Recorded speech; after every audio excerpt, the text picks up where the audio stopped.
ദേശീയപാത ഉദ്ഘാടന ചടങ്ങിൽ നിന്ന് സംസ്ഥാന സർക്കാരിനെ അവഗണിച്ചതിൽ ചർച്ച ആവശ്യപ്പെട്ട് പാർലമെന്റിൽ നോട്ടീസ്. വി ശിവദാസൻ MP ആണ് നോട്ടീസ് നൽകിയത്. അദ്ദേഹത്തിന്റെ പ്രതികരണം. 5000 കോടിയിലേറെ രൂപ കേരളത്തിലെ സർക്കാർ ചെലവഴിച്ചിട്ടാണ് കേരളത്തിൽ നാഷണൽ ഹൈവേ പ്രൊജക്ട് പൂർത്തീകരണത്തിലേക്ക് കൊണ്ടുപോയിട്ടുള്ളത്. അപ്പോൾ കേരളത്തിലെ സർക്കാരിനെ അവഗണിച്ചുകൊണ്ട് കേരളത്തിലെ മന്ത്രിമാരെ ക്ഷണിക്കാതെ BJPയുടെ സംസ്ഥാന പ്രസിഡന്റിനെ ക്ഷണിച്ച് പരവതാനി വിധിച്ച് വേദിയിലിരുത്തിയിട്ട് ഒരു ഉദ്ഘാടന പരിപാടി യൂണിയൻ ഗവൺമെന്റ് സംഘടിപ്പിക്കുക എന്ന് പറഞ്ഞാൽ അത് ജനാധിപത്യത്തോടുള്ള നിഷേധമാണ്, ഇന്ത്യയുടെ മഹനീയമായിട്ടുള്ള ഫെഡറൽ സ്ട്രക്ചറിനോടുള്ള നിഷേധമാണ്, ഭരണഘടനാ മൂല്യത്തോടുള്ള നിഷേധം. അതുകൊണ്ട് ഒരു കാരണവശാലും ഇത്തരത്തിൽ പരിപാടികൾ സംഘടിപ്പിക്കപ്പെട്ടുകൂടാ. RSSന്റെയും BJPയുടെയും രാഷ്ട്രീയ അജണ്ടയുടെ നടപ്പിലാക്കലുകളായിട്ട് യൂണിയൻ സർക്കാരിന്റെ പരിപാടികൾ മാറിക്കൂടാ. അത് ജനാധിപത്യ ഇന്ത്യയുടെ പാരമ്പര്യമാണ് ഉയർത്തിപ്പിടിക്കേണ്ടത്. സംസ്ഥാന സർക്കാരിനെ, കേരളത്തിന്റെ മുഖ്യമന്ത്രിയെ, കേരളത്തിന്റെ മന്ത്രിമാരെ അവഗണിച്ചുകൊണ്ട് അവരോട് കൂടിയാലോചിക്കാതെ ഇത്തരത്തിലുള്ള പദ്ധതികളുമായി പരിപാടികളുമായി പോകുന്നത് ഒരു തരത്തിലും അംഗീകരിക്കാൻ കഴിയുന്ന ഒന്നല്ല.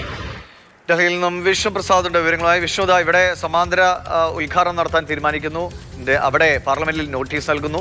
വളരെ സജീവമായി ഈ വിഷയം തങ്ങളെ ഒഴിവാക്കി കേരളത്തിന്റെ ഭാഗത്തുനിന്ന് കൃത്യമായ ഒരു കോൺട്രിബ്യൂഷൻ ഈ ദേശീയപാത വികസനത്തിൽ ഉണ്ടായിട്ട് മനഃപൂർവ്വം കേരളത്തെ ഒഴിവാക്കി എന്നതാണ് CPM അല്ലെങ്കിൽ ഇടതുപക്ഷം ഒന്നടങ്കം പറയുന്നത്.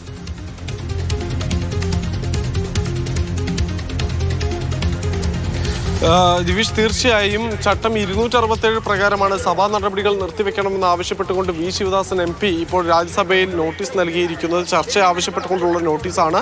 പക്ഷേ പാർലമെന്റിലെ കീഴ്വഴക്കം അനുസരിച്ച് ഭരണപക്ഷം ഒരിക്കലും ഈ ഒരു നോട്ടീസിന് അനുമതി നൽകാനുള്ള സാധ്യതയില്ല. പക്ഷേ എന്നിരുന്നാലും തങ്ങളുടെ പ്രതിഷേധം രേഖപ്പെടുത്തുക, ഇക്കാര്യത്തിൽ ഫെഡറൽ തത്വങ്ങളെ അട്ടിമറിക്കുന്നു, കേരളത്തോടുള്ള അവഗണന തുടങ്ങിയ വിഷയങ്ങൾ പാർലമെന്റിൽ ഉയർത്തിക്കാട്ടുക എന്നീ ലക്ഷ്യങ്ങളാണ് CPM ഈ വിഷയം ഡൽഹിയിലേക്ക് എടുത്തു വരുമ്പോൾ നമുക്ക് കാണാൻ സാധിക്കുന്നത്. പക്ഷേ ഇത് CPM നിലപാട് ഇങ്ങനെയാണ് എങ്കിലും കോൺഗ്രസിന് ഇതിൽ ഭിന്നാഭിപ്രായമുണ്ട് എന്ന് നമുക്ക് പ്രതികരണങ്ങളിൽ നിന്ന് തന്നെ മനസ്സിലാവുന്നുണ്ട്. അല്പസമയത്തിന് മുൻപ് KC വേണുഗോപാൽ മാധ്യമങ്ങളെ കണ്ടപ്പോൾ പറഞ്ഞത് ഇതൊരു തെരഞ്ഞെടുപ്പ് സ്റ്റണ്ടാണ് എന്നും ഇതിലെ കുറ്റക്കാർ കേരള സർക്കാർ കൂടിയാണ് എന്നതുമാണ്. എന്തായാലും കേരളത്തിൽ നടക്കുന്ന ദേശീയപാത ഉദ്ഘാടനം രാജ്യ തലസ്ഥാനത്തും ചർച്ചാ വിഷയം ആക്കുകയാണ് കേരളത്തിൽ നിന്നുള്ള നേതാക്കൾ. ആ കാര്യത്തിൽ CPMനെ സംബന്ധിച്ചിടത്തോളം ഫെഡറൽ തത്വങ്ങൾ അട്ടിമറിക്കപ്പെട്ടു എന്ന ഒരു ആരോപണം തന്നെയാണ് CPM ഇടതുപക്ഷവും ഇന്ന് പാർലമെന്റിൽ ഉയർത്തുന്നത്. ശരി, വിഷ്ണുപ്രസാദാണ് വിവരങ്ങൾ നൽകിയത്.